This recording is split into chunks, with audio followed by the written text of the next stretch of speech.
Arrête. Bon, bah écoute, ça, je trouve ça mortel. Moi, il y a un deuxième sujet que j'ai envie d'aborder avec toi. Ouais. C'est le fait que t'es papa.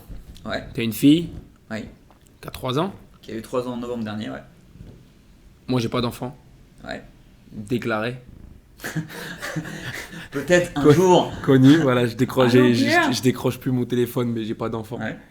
Moi, ce que je voulais savoir, c'est comment est-ce que tu arrives à gérer à la fois ta fille et le business, surtout qu'en plus, toi, tu as la particularité d'avoir les deux qui sont arrivés pratiquement en même temps. Ouais. Ça veut dire que Ouais. quand tu sais que elle est en chemin, tu es aux abords de signer le crédit ou il y a des trucs comme ça. Alors, ouais, complètement. En gros, c'est arrivé. C'était une surprise dans le sens où la personne avec qui j'étais, du coup, qui est la mère de ma fille, Peace. Du coup, ça sera peut-être coupé au montage. Personnellement, j'avais envie d'enfant avec elle, mais pas tout de suite, parce que j'ai ce projet-là qui arrivait en compte. Et moi, ma plus grande peur, c'était que je puisse pas profiter justement de ma fille, enfin du coup de l'enfant et de la naissance de l'enfant et après c'est cela, parce que avoir un enfant pour moi c'était quelque chose de très important, c'était quelque chose de très très voulu en tant que projet de vie, en tant que j'avais envie d'avoir un enfant et de partager le plus de choses que j'ai envie avec cet enfant-là. Et du coup, c'est venu comme ça, par surprise. Ça a été très compliqué de savoir, ça a mis du temps pour que vraiment je prenne la décision personnelle de me dire, ok, c'est bon, je vais assumer, c'est maintenant. Au début, j'ai eu peut-être... J'ai quand même une semaine de réflexion. Ma première réponse que j'ai eue, c'est que je lui ai dit non. Je lui ai dit c'est pas le moment. C'est pas le moment parce que forcément j'ai parlé beaucoup avec mes peurs. C'est pas le moment parce que j'allais construire ça, parce que ça allait être compliqué, pas ceci et cela.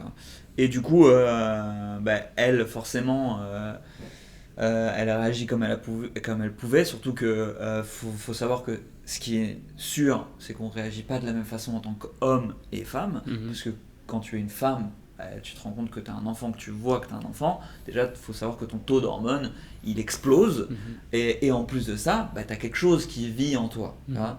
Il vit en moi. L'énergie. Allez, l'énergie. Et du coup, forcément, tu es plus amené à dire mais non, mais moi je veux cette vie, et puis je suis avec toi, ça se passe bien, je voulais un enfant, blablabla. Donc, et moi j'avais tellement peur, donc on a discuté beaucoup de nos peurs. Ça a duré une semaine quasiment, ouais, où moi au début j'avais dit non, j'ai dit on prend rendez-vous, et ça m'avait déjà soulagé parce que je me suis dit ok, je vais avoir le temps de réflexion, j'ai une semaine pour le rendez-vous. Et j'ai eu des montées, des je le garde pas, et en fait ce que j'ai fait et ce que je fais sur la plupart en fait de mes décisions de vie, c'est quand je suis en doute, je vais voir le plus de personnes possible pour poser des questions, pour avoir des avis différents, peu importe, que ça soit âge, que ça soit sexe, que ça soit... Je vais poser le plus de questions possible parce que je me suis dit, plus j'ai de questions, plus j'ai de retours, plus d'informations, et plus je vais pouvoir prendre ce qui moi me concerne, ce qui moi me peut m'être utile, et ce qui moi résonne en moi. Et du coup, là, ce qui se passait, c'est que vu que je vais avoir une société entrepreneur et compagnie, j'ai été voir des entrepreneurs. Parce qu'il y a un truc qui, forcément qui est en corrélation, c'est-à-dire que tout simplement, si je veux apprendre à dunker, je vais pas aller voir ma mère. Tu vois, même si je l'aime de tout mon cœur. même si je l'aime de tout mon cœur, vraiment, voilà, parce qu'elle sait pas dunker. Par contre, du coup, je vais aller voir un basketteur pro qui va me donner plein de conseils, forcément. Même déjà si c'est pas le meilleur des pédagogues, il a une technicité, il a quelque chose qui pourra m'apporter. Bon, on en revient aux mêmes choses, donc j'ai été voir le plus d'entrepreneurs possible, des gens qui avaient des petites, des grandes, des petites sociétés, des grandes sociétés, des femmes entrepreneuses aussi. Genre j'ai été voir pour poser plus de questions, et du coup voilà, j'ai pris ma décision, j'ai dit vas-y, c'est parti pour l'aventure. Et sacrée aventure du coup, pour le coup. Donc ma plus grande peur que j'avais, c'était de pas pouvoir passer du temps avec ma fille. Et à l'époque, parce que je dis à l'époque parce qu'effectivement je suis maintenant séparé, avec la mère de ma fille. Et du coup, de lui dire à elle que moi, ma peur, c'était qu'elle n'assume pas la situation. Voilà. C'était ma plus grande peur. Donc, du coup, elle a voulu me rassurer. Mais bon, aujourd'hui, je vois que c'était très compliqué pour elle parce que j'étais entrepreneur, parce que j'ai eu des périodes où j'étais moins présent. J'ai peut-être jamais été absent, mais j'étais moins présent. Mais en vrai, ce qui était incroyable, c'est que tout le déroulé s'est fait assez naturellement. Pour la particularité, j'ai eu l'acceptation du crédit pour la banque sur le même mois, jour donc naissance de ma fille, et les darons. Et mes darons qui se séparent. Donc là, t'avais tout sur le même mois. C'était une guerre nucléaire. Comment t'as géré ça émotionnellement? Avec des grosses épaules. Parce que, en vrai, et même pas, parce qu'en vrai, j'avais tellement. Je me suis pas laissé le choix. Je me suis dit, ok, Alex, naissance de ta fille.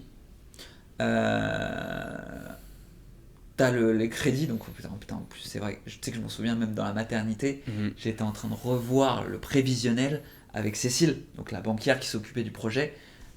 C'était incroyable. Et mes parents qui se séparaient tout simplement, tu vois, et qui se séparaient pas en bons termes, pas, même pour eux c'était trop émotionnel.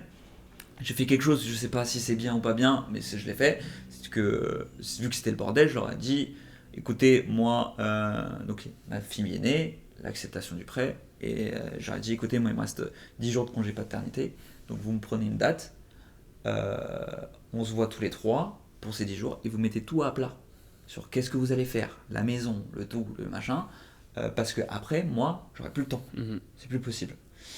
Et du coup, voilà, et puis ouais, en fait, je me suis pas laissé le choix, en mode, tout ça, c'est quelque chose que je voulais, dans le sens, à part la séparation de mes parents, mais bon, la naissance de ma fille, c'est ce que je voulais, les crédits c'était ce que je voulais, donc vas-y, t'as pas le choix, t'y vas, et t'avances, et tu fais du mieux que tu peux.